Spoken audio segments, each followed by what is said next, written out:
Olá, boa noite. Boa noite. Agricultura moderna com natureza preservada. Produtores de arroz orgânico projetam safra recorde no estado este ano. Palácio Piratini antecipa parcelas atrasadas dos salários de julho do funcionalismo. Servidores protestam contra a proposta de extinção da Fundação Zoobotânica. Projeto de lei prevê punição para quem proibir aleitamento materno em espaços públicos da capital. E na série sobre cinema, as lembranças afetivas das antigas salas de Cachoeira do Sul.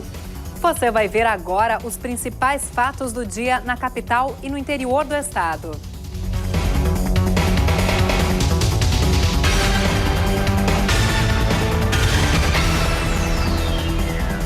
A produção de arroz agroecológico está em alta no estado. A estimativa é de que aumente 200 mil sacas na safra 2015-2016.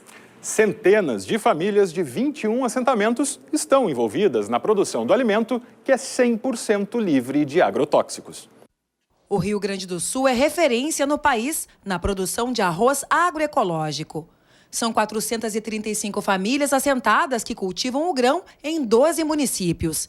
O que é produzido abastece o estado e também é destinado para a alimentação de escolas públicas de São Paulo. O diferencial deste tipo de arroz está no processo produtivo. O arroz agroecológico é aquele arroz produzido sem nenhum tipo de produto químico. Tanto da parte da produção de campo, então não se aplica ureia, adubo, herbicida, defensivos, nem na parte da armazenagem e nem do processo de beneficiamento.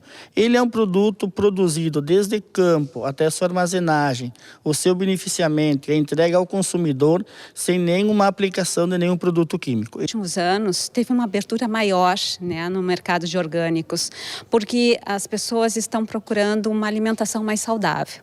Então, com isso, a Cotap e as outras cooperativas que trabalham com arroz ecológico, elas conseguem justamente abraçar essa demanda, que vem procurando por uma vida melhor e uma vida mais saudável. Na safra passada, foram colhidas 450 mil sacas e o faturamento foi de 18 milhões de reais.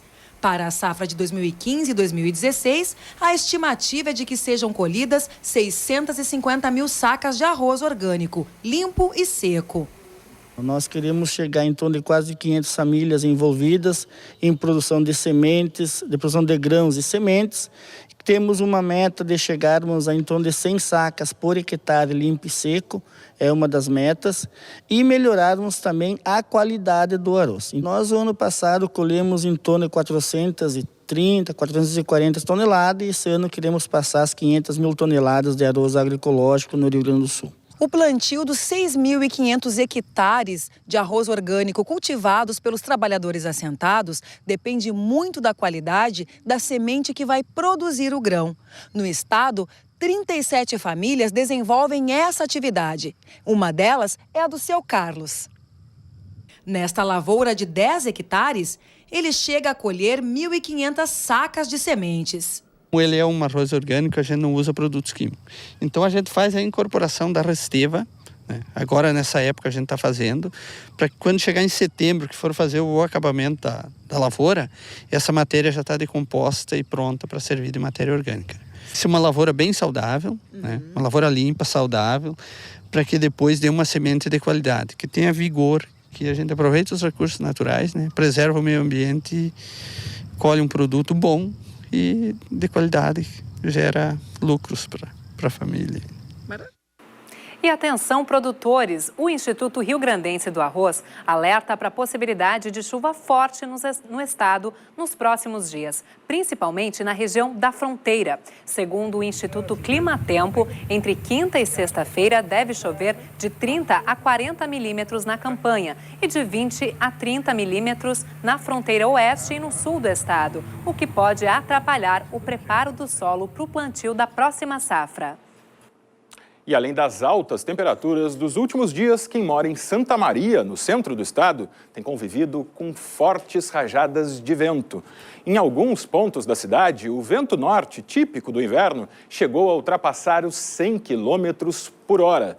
E a ventania causou transtornos, viu? Sinaleiras foram danificadas e fios de postes caíram.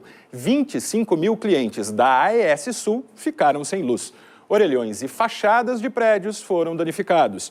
Foi difícil até caminhar pelas ruas. Segundo especialistas, as rajadas de vento devem perder intensidade a partir de amanhã. Tempo firme nesta quarta-feira no centro do estado. Em Santa Cruz do Sul, sol com aumento de nebulosidade ao longo do dia, máxima de 28 graus. Em Santa Maria, sol e períodos de céu nublado. Amanhecer com temperaturas altas, mínima de 18 graus. Em Cachoeira do Sul, sol com muitas nuvens. Temperaturas em elevação, máxima de 28. A chuva desta terça-feira deu uma trégua no veranico de agosto em boa parte do estado. Nos últimos dias, as altas temperaturas não deram folga nem à noite e tem incomodado muita gente até para dormir. O lado bom é que o calor fora de época dá lucro para quem normalmente costuma faturar menos no inverno e surpreende quem vem de fora. Uma noite de inverno, mas não parece. A temperatura mudou e as roupas de verão saíram do armário. Alcemir é de Manaus, está acostumado ao clima quente, mas quando planejou visitar o amigo porto-alegrense, não esperava encontrar...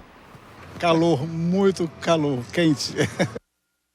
Na orla do Guaíba, o ipê roxo já está carregado de flores como se fosse primavera. Os hábitos das estações mais quentes também já reapareceram. Gente andando de bicicleta, de patins, caminhando ou correndo. O calor realmente nos deixa mais dispostos, com mais vontade de sair e aproveitar essa orla do Guaíba, que é muito bonita. Conforme o Instituto Nacional de Meteorologia, no sábado, Porto Alegre registrou 35,2 graus, a maior temperatura no mês de agosto desde que as medições começaram em 1909. O veranico em pleno agosto faz tanto para quem é da capital quanto para quem está de passagem querer aproveitar o que a cidade tem de melhor. Este casal de Ivoti curtiu a noite tomando chimarrão no gasômetro. Queremos aproveitar um pouquinho o que o Guaíba nos proporciona, né, em relação a essa paisagem bonita, com esse tempo agradável que está, né? Não está muito calor, também não está aquele frio que deveria estar, né? Então a gente vem aproveitar um pouco. No setor de negócios, o calor fora de época já traz mais clientes para a sorveteria. O consumo aumenta um pouco, porque tem um calor forte e o pessoal procura sorvete. Já para quem precisa ficar em ambientes quentes, como o Márcio, as 8 horas de trabalho se tornam mais difíceis. O segredo é tomar bastante água. E uma volta e meia, quando dá uma oportunidade de sair fora da churrasqueira um pouquinho aqui para tomar um ar, dar uma respirada, que não é fácil. Mas Márcio pode ficar tranquilo, porque segundo a SOMAR Meteorologia, os próximos dias ainda vão ser quentes, com termômetros na faixa dos 31 graus. Porém, a chegada de uma frente fria até o final da semana deve baixar as temperaturas, com máxima em torno dos 20 graus. Quarta-feira de temperaturas altas no norte do estado. Em Caxias do Sul, sol e períodos de céu nublado, máxima de 28 graus. No Planalto, dia de sol com muitas nuvens, as temperaturas chegam aos 26 graus em Passo Fundo. No noroeste, o tempo fica encoberto, com períodos de sol. A nebulosidade aumenta à noite, mínima de 18 graus em Cruz Alta. E assista ainda nesta edição as histórias das antigas salas de cinema de Cachoeira do Sul. E logo após o intervalo, Palácio Piratini antecipa a quitação das parcelas atrasadas dos salários do funcionalismo. E na capital, servidores protestam contra o projeto de extinção da Fundação Zoobotânica. A gente volta já.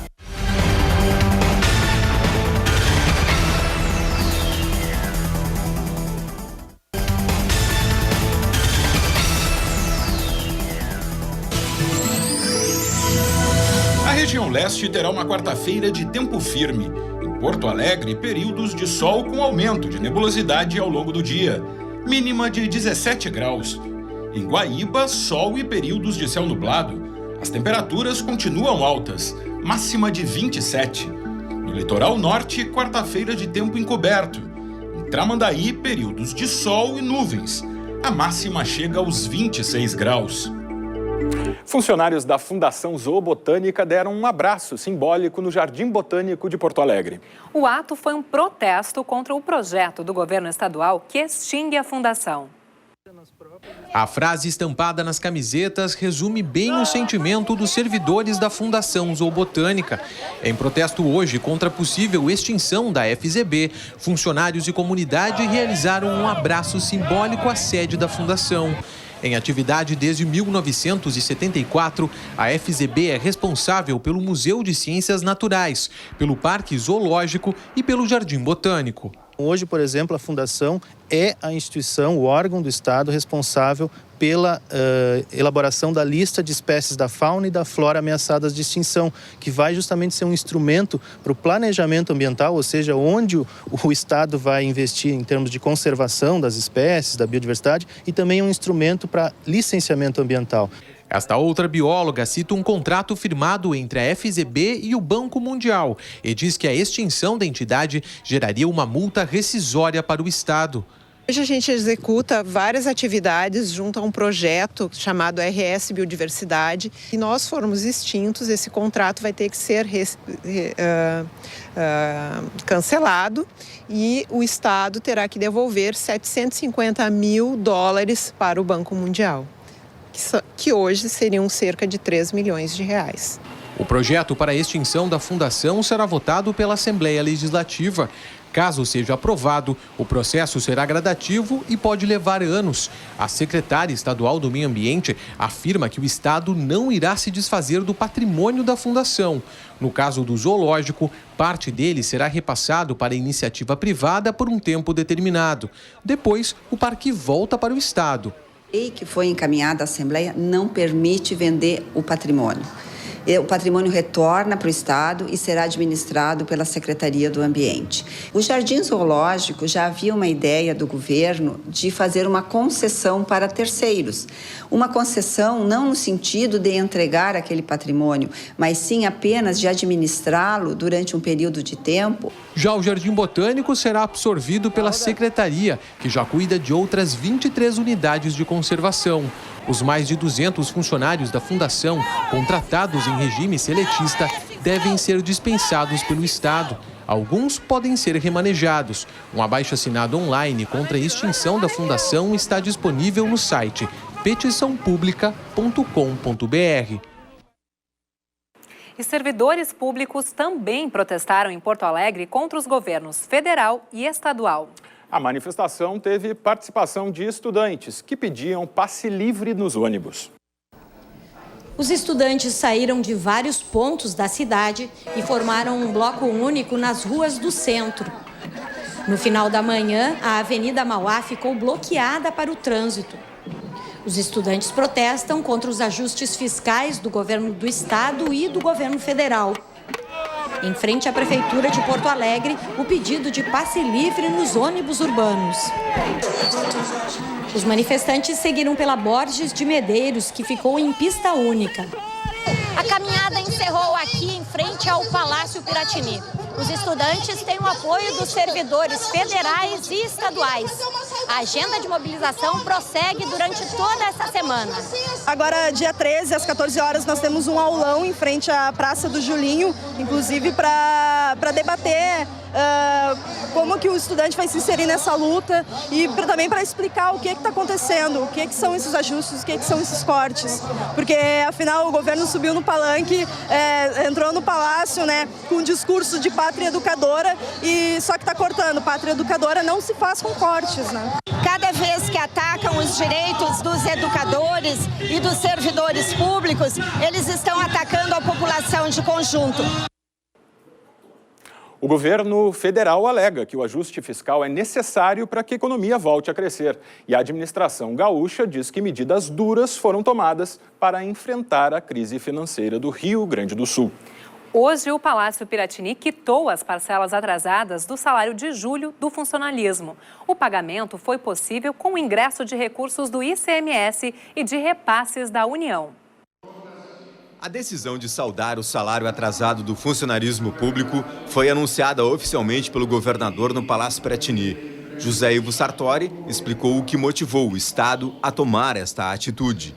Tendo em vista que no dia de ontem era o dia do ingresso do ICMS, e com o atraso da dívida com a União, que vinha desde o dia 30, não havia nenhum bloqueio em relação às contas do Estado do Rio Grande do Sul. Isso implica, evidentemente, numa ação que permite adiar ainda mais a parcela da dívida com a União.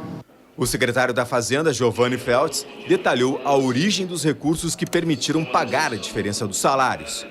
Adentraram por volta de 100 milhões de reais por conta do Fundo de Participação dos Estados, 252 milhões de reais por conta do pagamento do ICMS atinente à energia elétrica, combustível e comunicações. Adentrou também por volta de 180 milhões de reais de ICMS originários da substituição, uma modalidade de cobrança tributária, da substituição tributária. E a Secretaria da Fazenda confirmou há pouco o bloqueio das contas do Estado pelo Tesouro Nacional. Todo o dinheiro que entrar nos cofres do Estado será retido pela União, até atingir a soma de 280 milhões de reais referentes à parcela da dívida gaúcha. Os 60 milhões que restaram no caixa depois da quitação dos salários e que seriam usados para pagar hospitais e prefeituras já foram sequestrados. Em Porto Alegre, um projeto de lei quer punir estabelecimentos que proibirem ou criarem algum tipo de obstáculo à amamentação. O Ministério da Saúde recomenda que os bebês sejam alimentados exclusivamente com leite materno até os 6 meses de vida.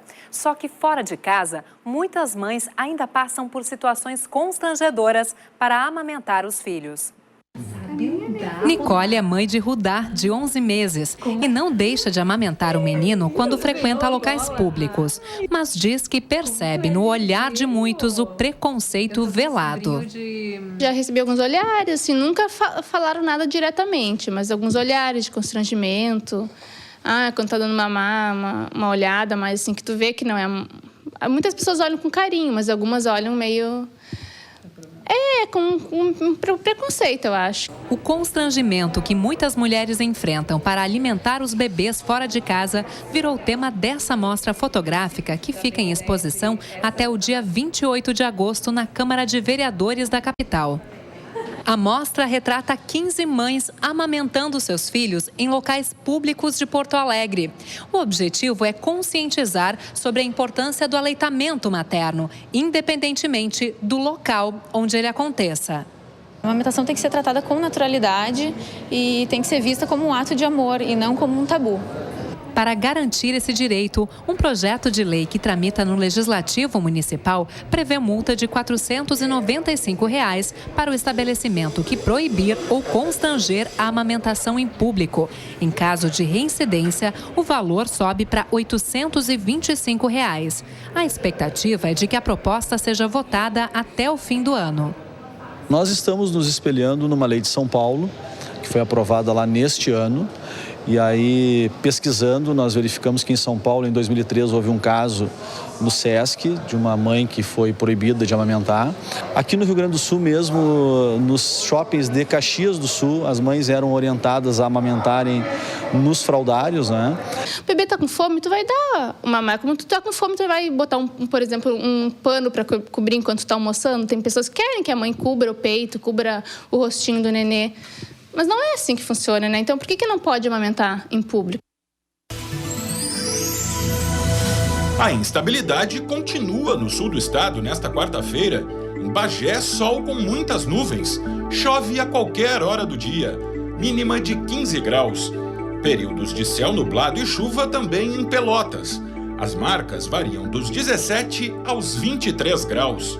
No litoral sul, o dia vai ser parcialmente nublado. A umidade do ar chega aos 98% e chove em Rio Grande. máxima de 22 graus. E assista depois do intervalo as lembranças afetivas dos cinemas de rua de Cachoeira do Sul. É já já.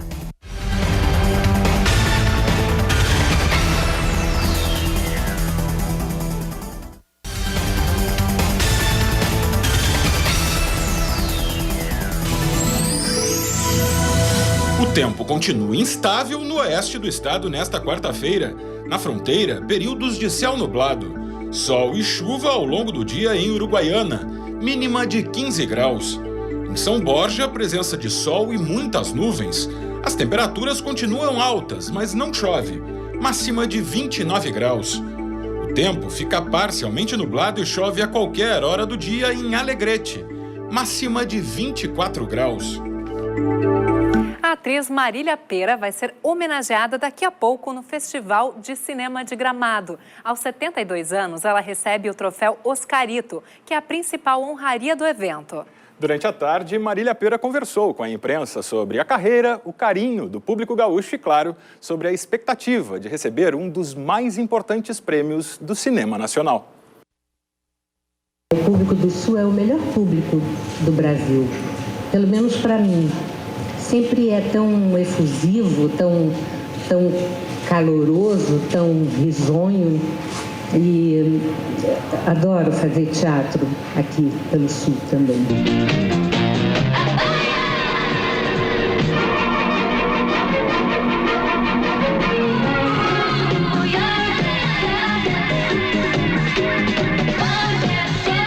Receber essa homenagem é uma honra, é uma alegria, é uma volta a um passado muito bonito. Um projeto do Colégio Champanhar, aqui de Porto Alegre, ensina literatura brasileira de uma maneira diferente. Os contos do escritor Machado de Assis são adaptados e viram enredo de curtas-metragens produzidos pelos estudantes do ensino médio. Os filmes também concorrem num festival.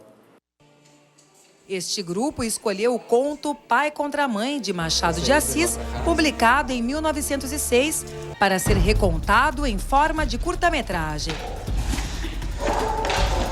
Bom, vamos começar pelo começo. A proposta pretende atrair a atenção dos estudantes e ensinar de modo diferente sobre um dos mais importantes autores da literatura clássica brasileira.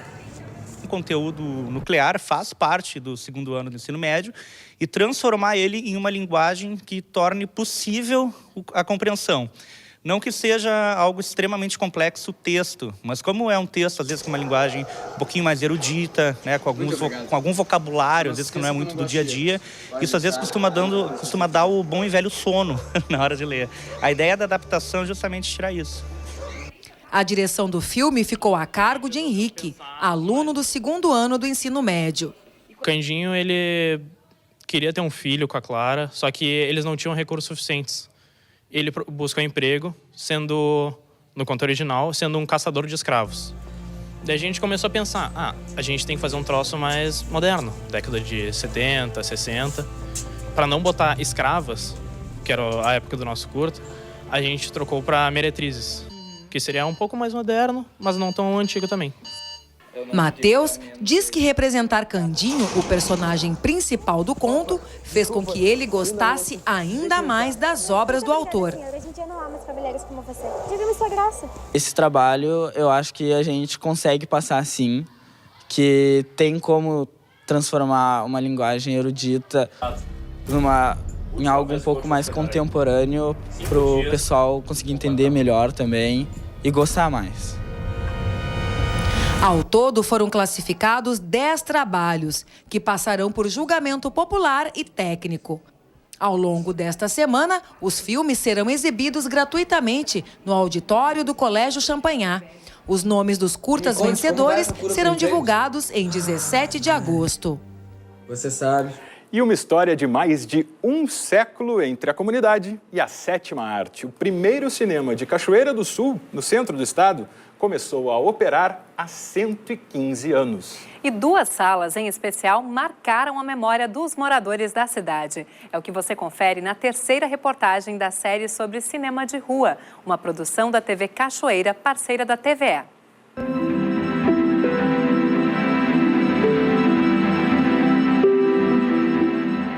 Seguramente, muitas pessoas passam pela rua Júlio de Castilhos, em Cachoeira do Sul, e não sabem que por detrás da fachada de uma loja, ainda que preservado, se esconde o sinal de uma época.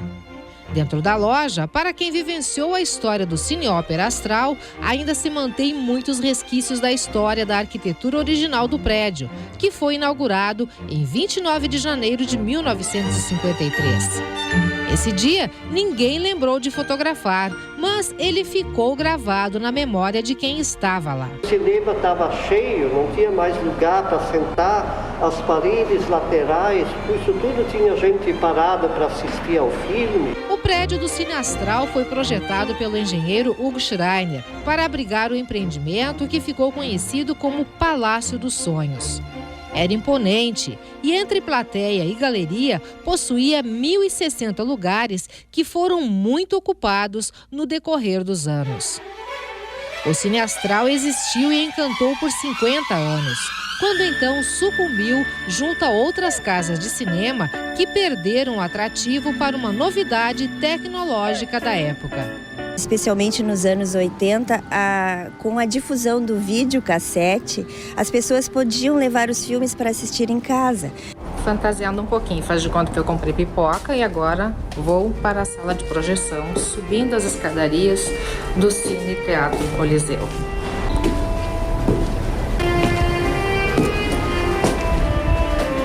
Em 17 de fevereiro de 1938, o Cine Teatro Coliseu foi inaugurado com a exibição do filme São Francisco, Cidade do Pecado. Talvez tenha sido essa a casa de projeções mais representativa para os cachoeirenses. Marcou uma época, criou e acompanhou costumes e, passados 44 anos, encerrou suas atividades. E tanto tempo depois, ainda reside na memória de inúmeros cachoeirenses. A gente chegava ali, entrava na portaria, já comprava as balinhas, as pipoca, sentava lá, né? Ficava assistindo. Era uma sensação muito boa, né?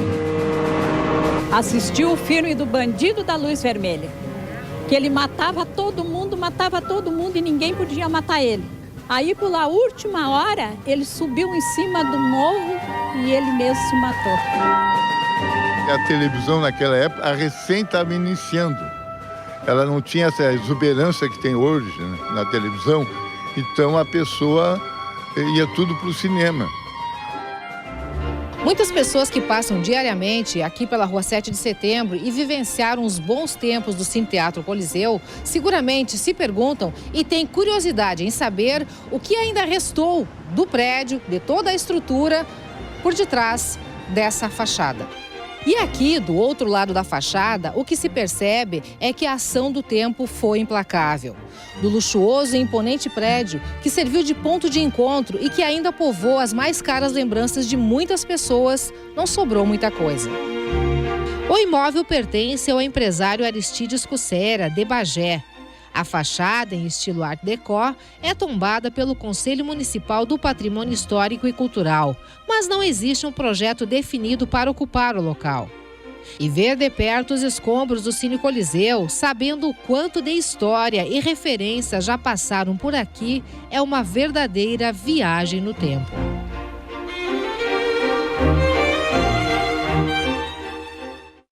Amanhã você vai ver as histórias dos cinemas de calçada de Caxias do Sul.